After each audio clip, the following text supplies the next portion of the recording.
¿Cómo te va, Julio? Gustazo, como siempre. Bueno, Julio, voy a agarrarme de un término, después seguimos. Suponiendo que Roberto Feletti se sienta con el sector empresario y le dice, bueno, señores, se pasaron de rosca con el tema de precios, más allá que tenemos que... Después te voy a preguntar otro dato, ¿no? Que lo escuché de Hernán Lecher, la estructura, pero lo dejamos para después, pero dejo el título. La estructura de la Secretaría de Comercio Interior, ¿sí? La estructura. Si hay gente, hay una estructura que conoce la cadena de valor. Pero Roberto Feletti se sienta con el sector empresarial. Muchachos, ¿por qué tanto?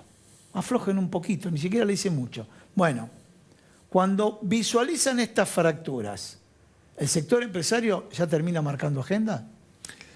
Mirá, la realidad es contundente. Si vos mirás la distribución funcional del ingreso, cuánto se llevan ganancia y cuánto se lleva salario, eso lo acaba de dar el INDEC. El crecimiento de más del 10% del 2021 hizo que se acrecentaran la apropiación de ganancias y se deterioraran los salarios. Guzmán dice, hay consenso en el gobierno que los salarios tienen que ganar a la inflación. La realidad no dice eso. Puede ser un objetivo, queda bien decirlo, pero la realidad de los números dice lo contrario. Y el orden económico, el capitalismo, es una anarquía donde el que puede sacar, saca. ¿Viste el juego de la perinola? Sí, sí, sí. Si a vos te toca... Pues para el juego de la perinola, querés decir... A ver, en el juego de la perinola, sigo tus palabras, ¿eh? Sí. Entonces, los monopolios y oligopolios le toca siempre la cara que dice toma todo. Toma todo. ¿Sí? Claro, pero es que, a ver, son las reglas del juego. La inflación es un tema de poder. Yo te pregunto a vos muy fácil, ¿quién puede aumentar los precios? El que puede. Yo soy tautológico. El que puede. Si los jubilados pudieran aumentar la mínima, la aumentarían. Sí, pero los verduleros aumentan el precio y no están tan concentrados, ¿eh? Depende, pero depende del barrio, no todos los verduleros son iguales. Hay verduleros y verduleros, depende del barrio en que estén. Pero, este programa está auspiciado claro, por verdulería. No. No, pero entendeme lo que quiero decir. Hay verduleros que pueden aumentar, por eso vamos de nuevo. No es que hay 10 empresas que son las que aumentan y ya. Ahí están los fijadores de precios. Pero puedo decirte algo, sin embargo, la historia de la República Argentina les creó a los que se dedican a la comercialización de frutas y verduras la cultura de la inflación. A ver, le dicen, van al mercado central, el cajón de manzana vale tanto, compralo ahora que mañana va a aumentar un 30%. Agarra, se lo lleva y ya mañana aumenta un 30% y te traslada un 15%. Vamos de nuevo, puede, porque puede. Nosotros que ofrecemos servicios no podemos. No, depende. Hay servicios y servicios. Bueno, ¿no? los médicos no pueden. Bueno, ¿viste? Pero vos pensás los nutricionistas tampoco, pero viene lo que están, una nutricionista después. Los que están vinculados al sector tecnológico. Sí. Bueno, sí, entonces sí. hay servicios y servicios. Sí, señor, sí. Y depende qué tipo de servicio. Yo te lo digo de nuevo, es muy simple, es el verbo poder. Visto en los grandes agregados macroeconómicos, no podés hablar del individuo que está al frente de una actividad económica, sea un servicio, sea comercial, sea productivo. Pero pueden aumentar los precios aquellos que pueden, que tienen condiciones para hacerlo. Esta semana aumentaron los combustibles. Y no estamos hablando de pequeños verduleros, ¿no? Y por primera vez en mucho tiempo... No empezó YPF. Bien. Empezó la competencia. Empezó la competencia e YPF. Disculpame, Bárbara. Y ahora tenés las tarifas de servicios públicos. Metámonos con combustible. Después vamos con servicios públicos. Vamos con combustible. A ver. Yo sé cuál es mi punto de vista, pero sin embargo, como periodista, tengo que plantear todos los puntos de vista, no un solo punto de vista. Entonces voy a lo siguiente. Veo mercados internacionales, me dicen, mejor dicho, vamos a lo que a mí me afecta, y a lo que a vos te afecta, y a ustedes le afecta. Desde enero hasta acá los combustibles aumentaron promedio un 30%. Sin embargo, te dicen que los combustibles a nivel internacional están un 30% por debajo de los valores internacionales. Y tenemos que importar. ¿Sí? Bueno, ya que y a precio internacional que está en alza. Y a precio internacional. Y que va a seguir en alza. Que está en alza. Entonces, primer escenario que nos metemos con los combustibles. Después seguimos con otros servicios. Yo te lo diría muy simple. Sí. En materia de combustibles te muestra el fracaso de una política que empezó en los 90 con la privatización de YPF.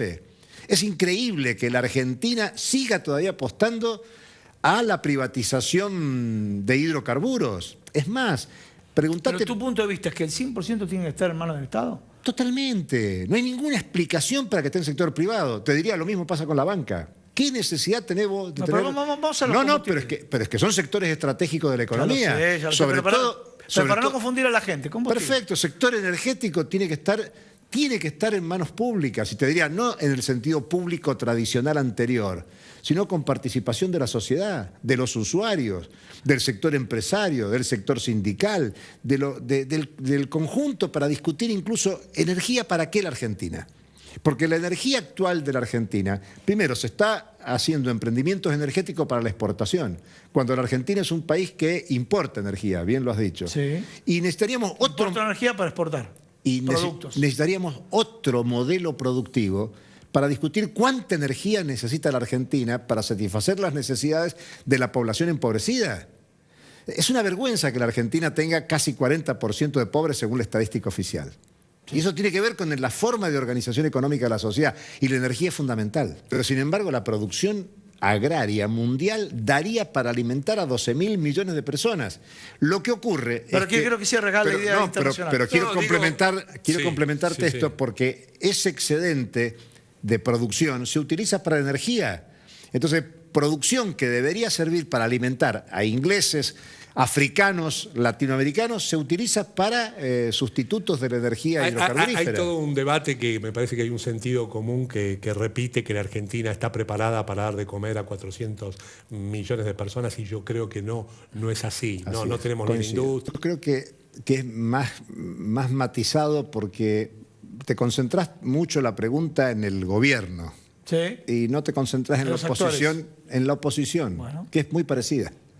Eso sí, pero estamos hablando quién gobierna ahora. No, pero a ver, el votante argentino, el votante argentino y el no votante dice, bueno, los muchachos que están ahora, el gobierno. Pero ¿sabes por qué? Porque hay un desconcierto en el mundo. Sí.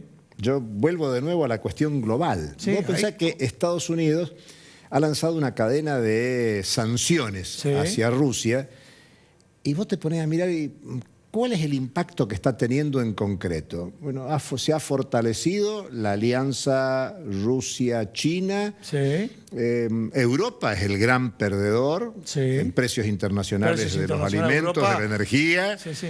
Estados Unidos pretende ganar porque quiere ser proveedor energético de Europa. Rusia al principio tuvo una devaluación del rublo muy grande, en muy poquitos días.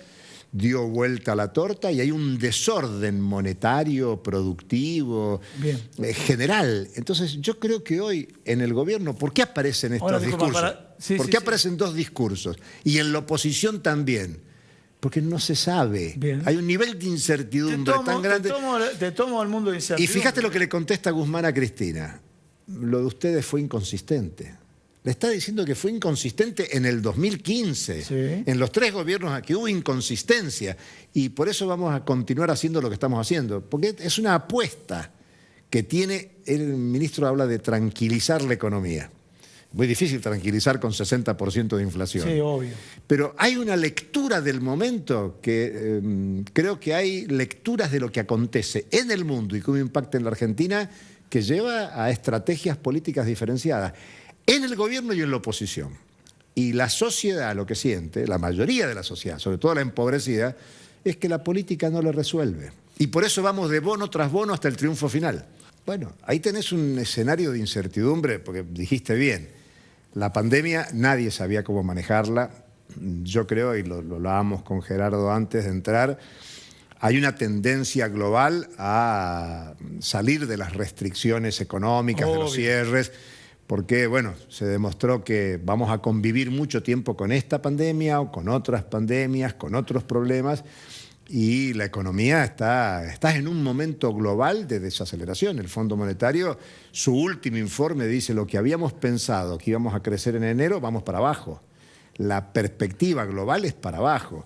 No hay certidumbre de fin de la guerra, no hay certidumbre de fin de la pandemia, no hay certidumbre sobre el proceso productivo global. Y esto que plantea Gerardo del bimonetarismo se hace más complejo todavía, porque el dólar no está como moneda hegemónica, que sigue siendo en el sistema mundial, en su mejor momento. Entonces, eso le genera a países como Argentina, dependientes del mercado global, con un superávit comercial anual de 15.000 millones de dólares que este año se puede acrecentar, y si vos lo escuchás a Fernández en su gira europea ahora, lo que está haciendo es vendiendo, tratar de vender más para que haya más superávit comercial.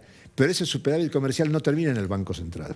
¿Por qué? Porque hay liberalización y, por ejemplo, un privado va al Banco Central y dice: tengo que pagar una deuda que tengo en el exterior con su casa matriz o con otro, y retira el Banco Central, se los da al tipo de cambio oficial. El pago de deuda privada es lo que ha hecho reducir, que no haya apropiación del excedente comercial generado en los últimos 2 años. Principalmente el principal elemento es el pago de deuda privada. Y normalmente, anécdota. Y normalmente, pero es que la deuda sea genuina, Sí. sea real. Lo más probable es que si vos pedís deuda en el exterior, el banco de afuera o quien te dio la deuda te verifique los activos que vos tenés afuera. Con lo cual no necesitas que el Banco Central te dé esas divisas para cancelar tu deuda.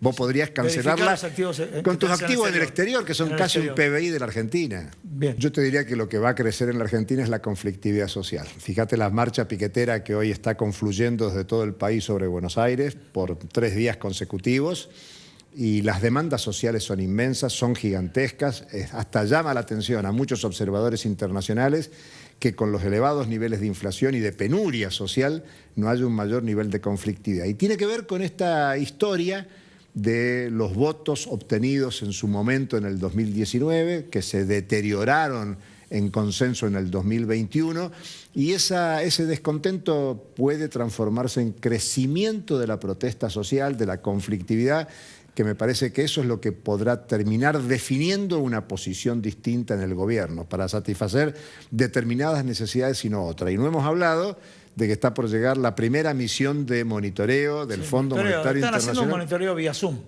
Todos los días. Listo.